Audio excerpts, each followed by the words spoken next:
Good afternoon, fifth grade champions. We're back again today with Falcon Wild. Hope you've been reading along. If you haven't, grab your book, catch up. You can go back and review the other readings from this week. And we are beginning today on page 26. We're going to start right where we left off yesterday. We stopped right here.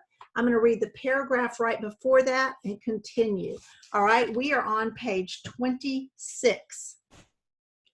I settle further into the seat as I take out my apprentice study guide and look at the photos of bumblefoot infection, but I can't concentrate. Even though Stark is in her crate behind me, I'm the one who feels caged. Later, I'm woken by the van slowing as Dad pulls into a gas station. I stretch my kinked neck, trying to figure out where we are.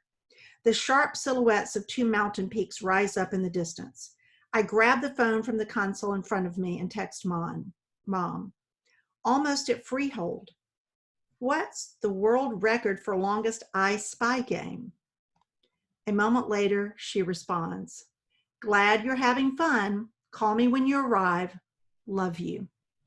I stick the phone back in the console next to Dad. Just a quick pit stop, Dad says as he pulls up to a pump. I know it's past lunchtime, but we'll eat and stretch at Denny's. How does that sound? Shocking, Dad. We only stop there every time we do outdoor classroom near Freehold, I say. He meets my eyes in the rearview mirror. What? You saying your old man is predictable? I tug on his ponytail and then automatically point to Gavin beside me, indicating he did it. While Dad fills the van, I notice a teenage boy leaning against the side of the store. He's wearing blue jeans and a dark windbreaker. There's something about the way he stands hunched over that makes me watch him closer. With an exaggerated flourish, he flicks his candy wrapper away, not bothering to walk the few paces to the garbage can. Dad knocks on the window. You guys want anything? Doritos, Gavin yells. Water, I say. When I glance back, the boy is staring at me from under long brown bangs. Our eyes meet and his gaze is strangely familiar to me, though I've never met him. He reminds me of Stark when she first arrived, fierce and afraid and desolate. There's a wildness to him that I recognize. As Dad approaches him, the boy pulls his features into a smile, pushes his hands into his pockets, and stands straighter. He says something that looks like it's meant to be charming. Dad pauses and pulls out his hand. They shake before Dad continues into the store. The boy glares at me and I look away. A wooden sign on the lawn next to him reads, Home of the Free, because of the brave.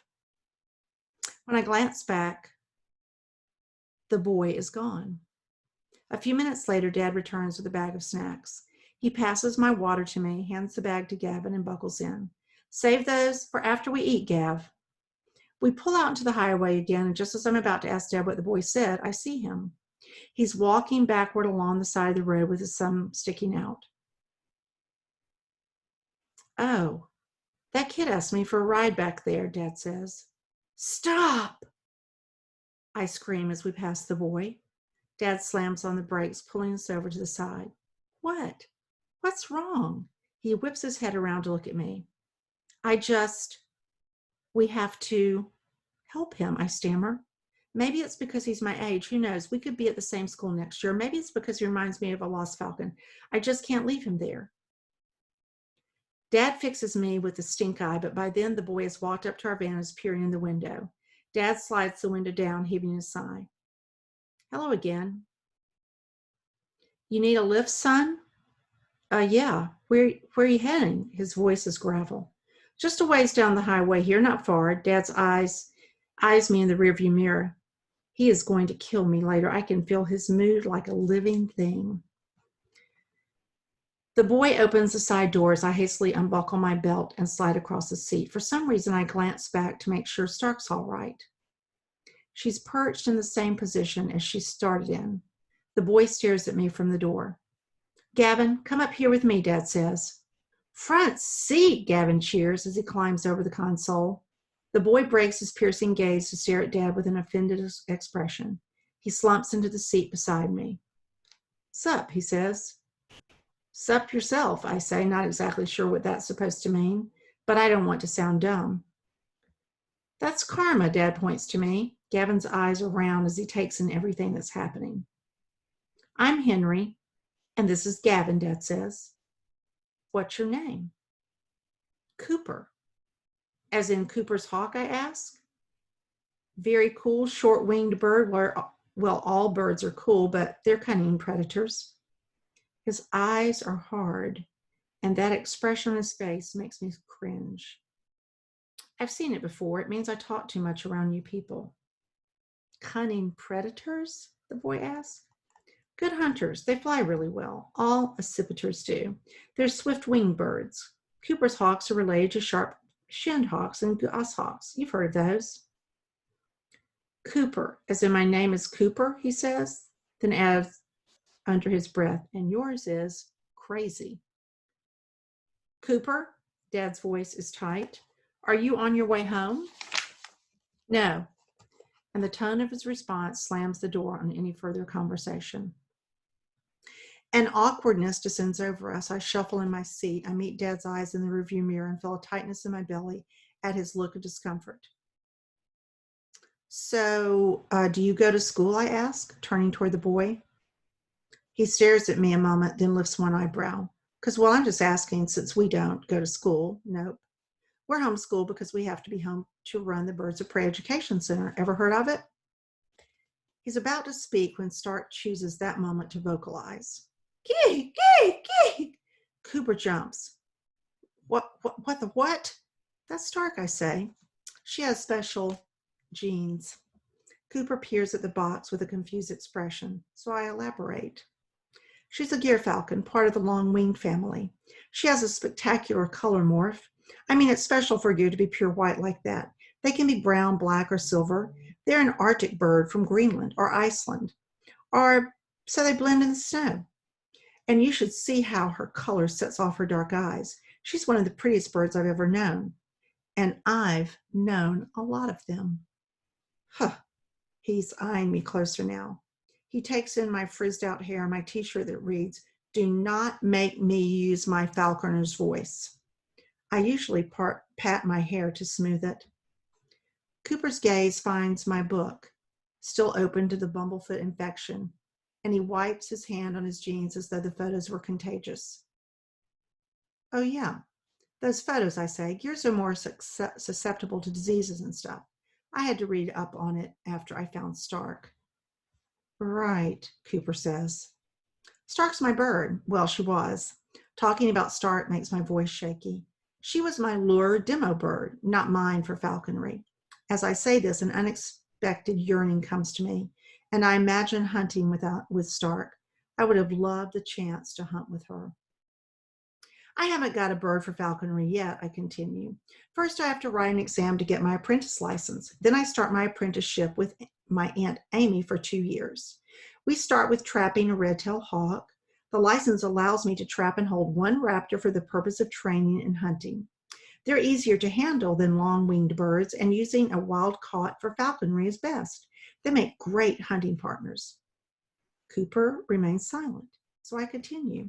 Once I'm done with my apprenticeship, I'll become a falconer like my aunt. She lives across our road with Uncle Marco down the longest driveway in the world. That's kind of cool, Cooper says. I know. I smile at him, encouraging him to say more. I've been around birds my whole life. So you ever killed stuff with a bird? I glance at Dad again in the rearview mirror. Time to change the topic. I'm going to high school next year in Red Rock. Is that where you go? No. Oh, where do you go, I ask. Are you apprenticing to be a detective too? No, just for falconry. He smirks, which makes me even more nervous. Behind him outside the window, something catches my eye. There's just enough time to see a coyote slink into the scrub brush on the side of the highway. But our wildlife eye spy game has been forgotten. So, are you on Facebook? I can't seem to help my mouth from running. Cooper stares at me as if I've got something hanging out of my nose. If you want to know more about falconry, I continue, casually wiping my nose just to be sure, I can send you some links. What's your last name? We could friend each other. Are you for real? He asked. Are we getting closer to where you want to go? Dad cuts in. We're turning off soon.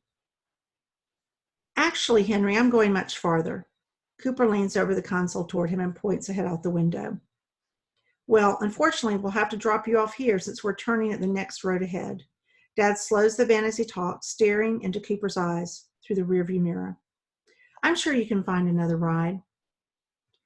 We stop and Dad turns around. It was very nice to meet you, Cooper.